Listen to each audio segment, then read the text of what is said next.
Oggi sostituisco il vecchio filtro dell'aria installandone uno nuovo della Sprint Filter e vi darò 3 buone ragioni per passare anche voi a questo filtro.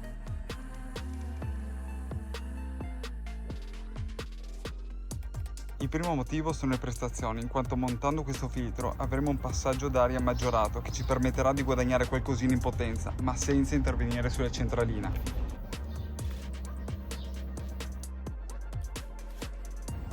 La seconda è la manutenzione, praticamente azzerata. Il filtro ha bisogno di essere pulito ogni 10-15.000 km, mediante solo aria compressa. Il terzo punto è il risparmio.